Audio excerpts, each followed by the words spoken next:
Lors de la réunion parents-professeurs, mon fils a présenté son beau-père comme son « vrai père » et moi comme « l'ex de sa mère ». J'ai serré la main de l'enseignante et je suis parti discrètement.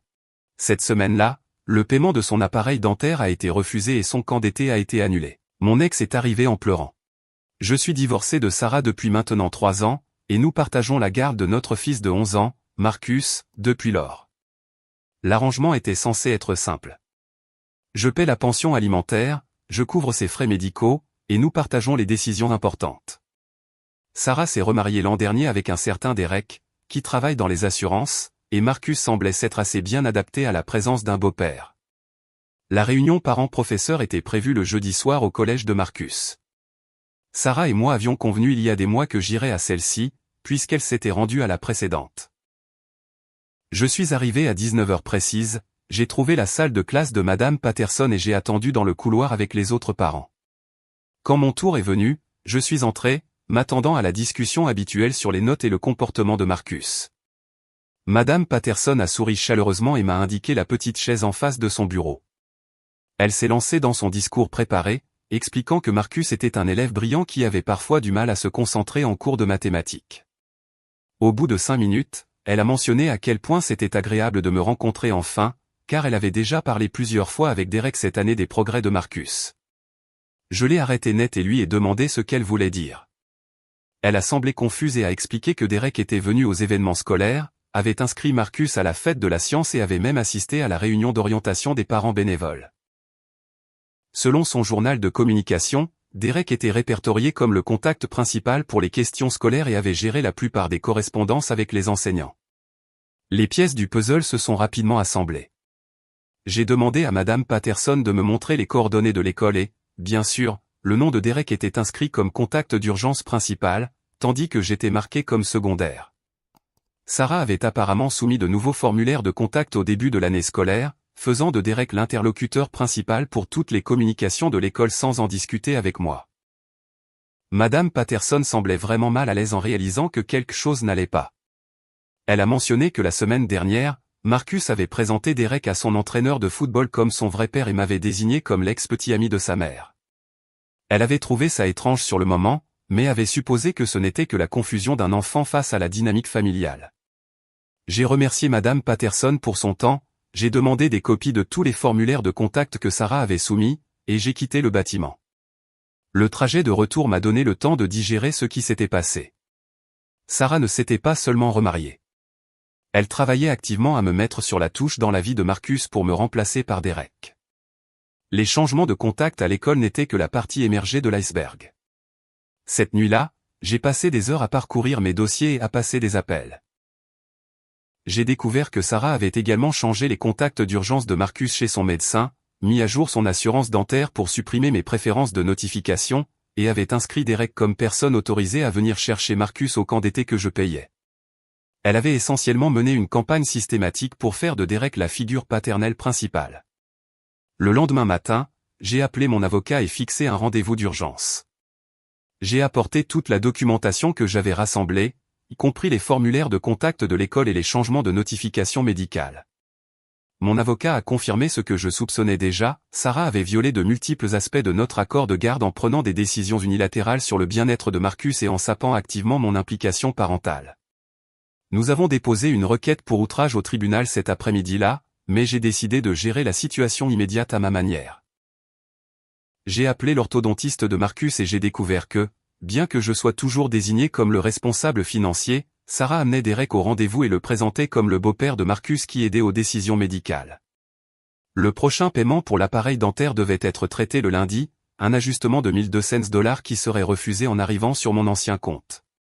J'avais changé de banque il y a 6 mois car Sarah n'arrêtait pas de mettre à découvert par erreur le compte joint que nous avions gardé pour les dépenses de Marcus. Je lui avais donné les nouvelles coordonnées bancaires, mais elle avait apparemment continué à utiliser les anciens numéros de routage, supposant que je continuerais simplement à couvrir la différence lorsque les paiements seraient retournés.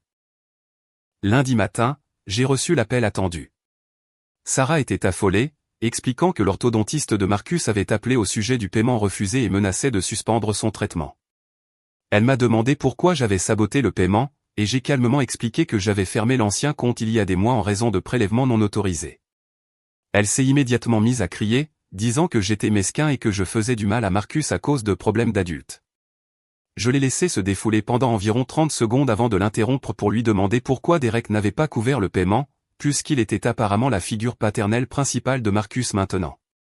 Il y a eu un silence à l'autre bout du fil. J'ai poursuivi en mentionnant que j'avais également arrêté le paiement du camp d'été, car Derek devrait probablement assumer cette responsabilité aussi. La voix de Sarah s'est brisée alors qu'elle me demandait de quoi je parlais.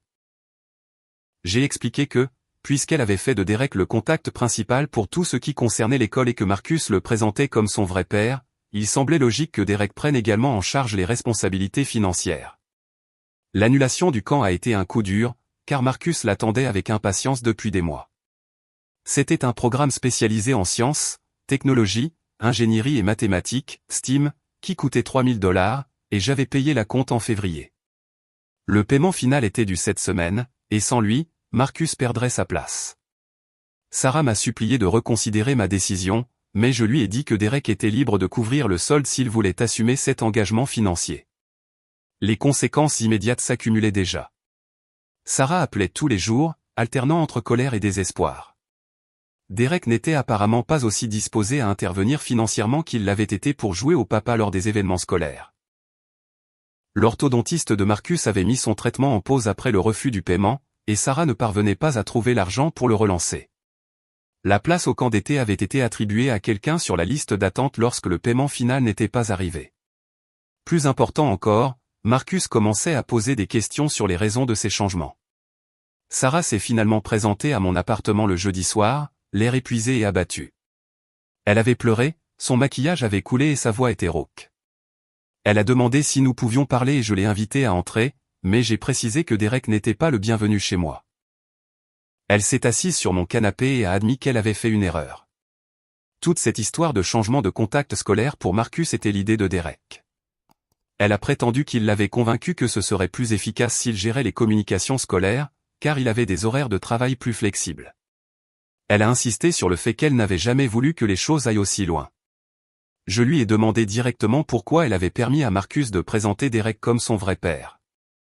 À ce moment-là, elle s'est complètement effondrée, avouant que Derek avait insisté pour avoir une structure familiale plus traditionnelle et l'avait convaincu que Marcus serait mieux avec une figure paternelle stable qui était réellement présente dans sa vie quotidienne. La conversation a duré plus d'1 heure. Sarah a expliqué que Derek était de plus en plus contrôlant concernant sa relation avec moi, remettant constamment en question pourquoi elle avait besoin de se coordonner avec son ex-mari pour quoi que ce soit. Il lui avait fait sentir que maintenir une relation de coparentalité était en quelque sorte un manque de respect envers leur mariage. J'ai écouté tout ce qu'elle avait à dire, puis je lui ai expliqué précisément comment ses actions avaient violé notre accord de garde et endommagé ma relation avec Marcus. J'ai clairement indiqué que le soutien financier ne continuerait que si elle corrigeait immédiatement tous les formulaires de contact et rétablissait mon accès égal aux informations scolaires et médicales. Mise à jour 2, 6 semaines plus tard. Sarah avait corrigé la plupart des problèmes de contact, mais les dommages causés à ma relation avec Marcus étaient plus difficiles à réparer. Il avait été confus et blessé par les changements soudains dans ses plans d'été et était assez grand pour comprendre que ses parents se disputaient à nouveau. Le gamin attendait ce camp STEAM depuis l'hiver, et voir sa déception a été la partie la plus difficile de toute cette situation. L'audience pour outrage au tribunal s'est déroulée exactement comme prévu. Le juge n'était pas du tout satisfait des changements unilatéraux de Sarah concernant les contacts scolaires et médicaux de Marcus sans me consulter. Elle a reçu une réprimande officielle et a été condamnée à payer mes frais d'avocat. Plus important encore, l'accord de garde a été modifié pour inclure une clause spécifique exigeant le consentement des 2 parents pour toute modification des contacts d'urgence ou des préférences de communication. Derek s'était apparemment montré peu coopératif pendant la procédure judiciaire. Selon Sarah, il était en colère à cause des frais d'avocat et avait commencé à se demander s'il voulait vraiment être impliqué dans tout ce drame. Les fissures dans leur mariage devenaient évidentes, même pour Marcus, qui a mentionné que Derek restait de plus en plus tard au travail. La situation avec l'orthodontiste s'est résolue lorsque la mère de Sarah est intervenue avec un prêt pour couvrir le paiement manqué. Le traitement de Marcus a repris, mais il avait perdu environ 6 semaines de progrès. La place au camp d'été était perdue pour de bon, ce qui signifiait que Marcus a passé le mois de juillet dans des camps de jour au centre de loisirs local au lieu du programme qui l'enthousiasmait tant. J'avais commencé à avoir de plus longues conversations avec Marcus sur la situation, en faisant attention de ne pas dire du mal de sa mère ou de Derek, mais en m'assurant qu'il comprenne que j'étais toujours son père et que je voulais être impliqué dans sa vie. Il a admis que Derek lui avait dit que les pères divorcés finissaient généralement par passer à autre chose et qu'il valait mieux pour tout le monde que les beaux-pères reprennent le rôle paternel. Mise à jour 3, 4 mois plus tard. La vraie victoire est venue lorsque Marcus a demandé s'il pouvait passer plus de temps chez moi. Le mariage de Sarah et Derek s'effondrait et Marcus se retrouvait au milieu de leur dispute. Derek avait apparemment perdu tout intérêt à jouer au papa une fois qu'il a réalisé que cela venait avec de vraies responsabilités et des obligations financières. Sarah m'a appelé un mardi soir, de nouveau en pleurs, pour me dire que Derek avait déménagé. Il était parti après une dispute au sujet de l'argent, plus précisément sur les coûts liés à l'éducation de Marcus. Selon Sarah, Derek s'attendait à ce que je continue de tout payer pendant qu'il jouait le rôle du père à l'école et lors des événements sociaux. La conversation était différente cette fois. Sarah semblait sincèrement pleine de remords et a admis qu'elle avait eu tort de laisser Derek s'ingérer dans ma relation avec Marcus. Elle m'a demandé si nous pouvions travailler ensemble pour reconstruire la relation de coparentalité que nous avions avant l'arrivée de Derek.